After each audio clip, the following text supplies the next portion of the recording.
4h28, Carolina Ercolim. E a pergunta que eu faço pra você é a seguinte. Você tem medo que os robôs comecem a nos substituir? Fazendo melhor do que nós? Desde os primeiros filmes. E a gente começa a ter essa... Eu não sei, acho que a maioria das pessoas, e a gente vai já tirar essa dúvida, acaba tendo algum tipo de proximidade com o assunto por conta da ficção científica, né? Por conta de filmes. E o que a gente vai vendo é que as coisas são bem parecidas, tirando a parte, né, de dramaturgia, de romantismo da coisa. Muita coisa ali, as pessoas têm acesso a essa informação. Mas a Marcela Lorenzeto foi às ruas perguntar para as pessoas se elas entendem do que pode ser a inteligência artificial e de que forma essa inteligência pode afetar a vida das pessoas pragmaticamente. Vamos ver o que o pessoal respondeu. A tecnologia vem inovando e surpreendendo a gente cada vez mais. Mas ainda tem gente que fica meio preocupado com algumas coisas, ainda tem medo de algumas mudanças. Você sabe o que é inteligência artificial? Hã? E você, sabe o que é inteligência artificial? Vamos ver se o pessoal por aqui sabe? Vamos! Ela sabe o que é inteligência artificial? Não sei. Tem nem ideia? Não. Não sei. Você sabe, não sabe? Dos computadores, não é uma inteligência orgânica, é uma simulada em computador. Não. Não sabe, não tem nem ideia. Na ideia. Inteligência artificial? Não. Não, eu sei que tem a ver com robôs, mas... Robô? Eu acho que tem a ver com robô, mas não sei o que é. Eu acho que é a inteligência que você adquire na internet. Eu não sei explicar direito, mas eu sei como funciona a inteligência artificial, mas para poder explicar melhor, fica difícil. Criatividade em robôs. Não sei. Consciência criada artificialmente, eu não sei. Não é o rumo de ciência e computação? A inteligência artificial é a capacidade computacional de compreender conceitos humanos, interpretar essas informações e tomar decisões, né? Agora, explicar exatamente, eu não tenho sou bom nisso não. Inteligência artificial é quando você produz uma máquina que é capaz de simular ou reproduzir uma inteligência humana. Então, basicamente, é quando um objeto pode criar, pensar, sentir, talvez. Será? Será que é isso? Acho que o Carlos Aros e a Carolina Ercolim têm uma convidada no estúdio que vai saber explicar bem melhor o que é tudo isso. Com vocês. Olha, a gente tem sim. Tem. Ainda bem, né? Tinha que perguntar pra minha engenheira. O que é esse negócio? O que é isso, inteligência artificial? Marta, Gabriel, tudo bem? Tudo bem? Tudo bem, meus queridos. Prazer estar aqui com vocês de novo, né? Mas eu acho que o rapaz respondeu muito próximo o último do que foi bem, né? Ele foi bem, que é justamente isso. É artificial porque você pega a inteligência que a gente atribui a humanos, né? A nossa rede neural, o modo como a gente pensa, para o computador fazer igual. Então a gente tenta copiar a inteligência humana e a gente tem possibilidades, talvez no futuro, eu acho que provavelmente, de ultrapassar inclusive a inteligência humana. E você sabe que esse é um assunto interessantíssimo. Você conhece o Rico Malvar? Sim. Estive com ele no ano passado, quando a Microsoft promoveu um evento grande aqui. E aí, no meio da entrevista, eu perguntei para ele o que tem na tua mesa lá que está escrito como secreto, como confidencial e que vocês já estão trabalhando faz algum tempo. Aí ele ficou olhando e falou, se é secreto eu não vou te falar. Eu falei, então eu vou escolher uma área e você chuta o futuro dela. E eu perguntei sobre inteligência artificial. E ele falou que já tem estudos que mostram que é possível fazer um computador demonstrar emoções. Então, emoções, intuição, então esse sentimento entra nessa área, capacidade de processamento muito maior que a da gente. E aí tem uma questão que a gente está vendo, as pessoas não sabem, mas elas já estão usando inteligência artificial e muita startup está usando os chatbots que são dotados, né, de algum grau de inteligência. Então a gente tem vários graus de inteligência artificial, começando desde mimicar o que a gente faz até realmente começar a tomar decisões. E a IBM tem, não só a IBM, mas a Apple está atrás, Tesla e um monte de corporações, porque isso é o que vai por trás da internet das coisas. Então a internet das coisas, ela passa a ser os sensores, o modo de você sentir o mundo por meio do computador, né? Acho que um exemplo tá presente, simples, Marta, e a quase rudimentar, é o elevador, né? Sim. esses prédios que você digita o andar e ele é programado para interpretar... Eu não sei até que grau que tá a inteligência dele, porque ele é programado por algoritmos, né? Quando a gente fala da inteligência artificial, ela vai além, ela aprende com redes neurais que nem a gente aprende. Então, por exemplo, eu vou escrever com a mão esquerda, que eu não sei escrever. E aí eu começo a fazer tentativa e erro, começo a gerar sinapses no meu cérebro e daqui a pouquinho eu consigo escrever. Daqui a pouquinho, com treinamento, né? É a mesma coisa que os sistemas de inteligência artificial fazem. E é o que as pessoas não entendem. É porque tem gente que fala, não, mas se foi programado por a gente consegue controlar. Mas se ele é programado para aprender, conforme ele vai ter tentativa e erro, você não tem condições de dizer onde ele vai chegar. Tanto que aquelas 3 leis da robótica do Isaac Asimov é pra gente se garantir, né? Ou seja, a gente ensina os computadores que eles não podem jamais fazer mal pra gente, em hipótese nenhuma, só se for pra fazer, melhor ainda, né? Então, é muito complicado esse processo. Por exemplo, a gente fala do carro autônomo. E o carro autônomo, imagina uma situação em que ele vai atropelar 3 pessoas, que é muito pior, né, do que ele matar só você. Então, eventualmente, a inteligência pode decidir que é melhor te atirar no muro e dar um desvio do que matar 3 pessoas. A gente tem imagem aí, ó, de um carro autônomo que brecou antes do acidente. Ele previu o acidente e aí acabou brecando, evitando que mais carros fossem atingidos. Tá vendo? Eu nem sabia que ia ter essa cena e a gente tá alinhado. Então vocês veem o pensamento. Tem inteligência artificial. Chama a Marcela, no caso. Ela acionou o alarme e acabou acontecendo o acidente. Esse vídeo é muito significativo porque tem uma discussão enorme sobre os carros autônomos. Qual seria o potencial de risco? Tem aquela, se não me engano, não vamos lembrar em qual estado, mas os Estados Unidos chegou-se a decidir, inclusive, que não se deveria tirar volante, pedais dos carros, porque é importante garantir que a pessoa possa assumir o controle em uma determinada situação.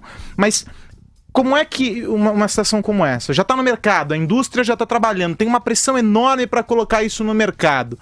Como é que essa situação se coloca com essa história do risco, regulamentação? Isso, exatamente. Me preocupa muito, porque a gente está com várias possibilidades hoje de fazer grandes saltos na implementação de tecnologia. Mas se a gente não dá um passinho atrás para ver as consequências, porque a gente tem uma cadeia inteira, né, de ética, a gente tem cadeia de leis, a gente tem cadeia de responsabilidade comercial. Por exemplo, se um carro automático, ele atropela uma pessoa, e pode ser até que a pessoa se atirou na frente, ou foi um outro acidente da pessoa que caiu numa janela, ou seja, e caiu na frente do seu carro. Quem que é processado, quem que tem que responder? Se o motorista não está fazendo, se é o sistema operacional, se é quem produziu o carro, a gente não sabe. Então eu acho que tem que ir mais ou menos junto para a gente conseguir acompanhar. A maior dificuldade que eu acho é que a gente está numa velocidade muito grande de implementação de todas essas coisas na nossa rotina.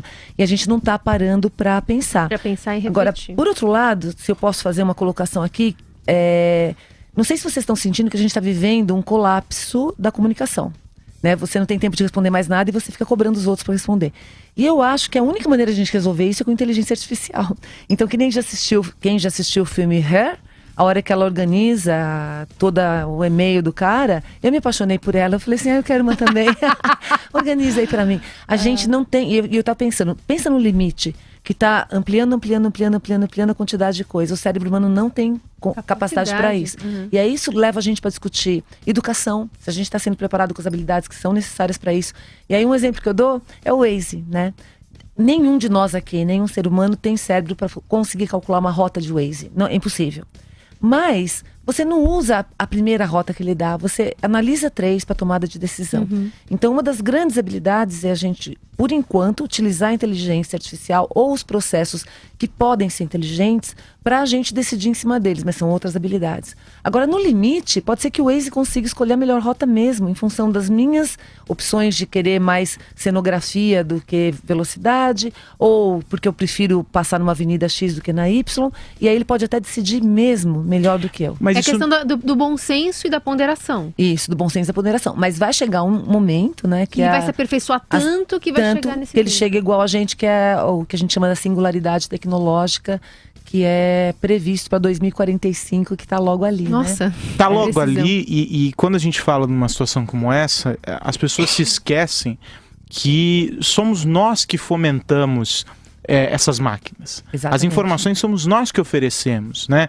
Esses dias o Facebook fez uma sugestão para mim, disse que apareceu lá, você e Ana Cláudia vão mudar o status de relacionamento. Ele só se atrasou em 1 ano, mas ele está acompanhando. Ele está acompanhando as minhas conversas. Ele sabe que há um grau de interação ali que é diferente do grau de interação que eu estabeleço com outras pessoas. A máquina ela está monitorando o tempo todo. A gente já se deu conta do valor que isso tem, Marta? Porque me parece que não. E as pessoas elas simplesmente vão usando, porque por enquanto a grande vantagem que se tira de tudo isso é ter acesso a essa grande rede de contatos e por aí vai, né? Então, isso é bem legal que você falou, porque eu li um artigo que saiu logo depois da eleição do Trump. Eu não sei se as pessoas que estão ouvindo a gente, todo mundo sabe o que é um dark post no Facebook, né? Mas o dark post é um post que uma empresa pode fazer para uma pessoa direcionada e ele não aparece na página. Eu posso fazer milhares de dark posts. E aí o que dizem que o Trump fez? A gente hoje, com as respostas ingênuas que a gente dá para teste, quem que você é, por exemplo, no Game of Thrones? Você é Daenerys ou você é o Jon Snow, né? E a gente vai brincando com essas coisas e colocando informação. Com isso, dá para a gente traçar muito fortemente hoje o nosso perfil. Já existem programas que traçam, a gente tem 5 grandes traços de personalidade, que é o Big Five. E com esses 5 traços, eu consigo colocar mensagens diretas para você, que só você vê. Por isso que a gente fala, mas por que tais pessoas votaram nele? Porque elas não viram a mensagem que a gente viu na televisão. Elas viram a mensagem que vem direcionada para você com a sua característica, com a sua dor e com os seus anseios. Então, tanto que tem uma crítica muito grande nos Estados Unidos depois da eleição desse poder, né? E o que o Facebook deveria fazer, o Google deveriam fazer.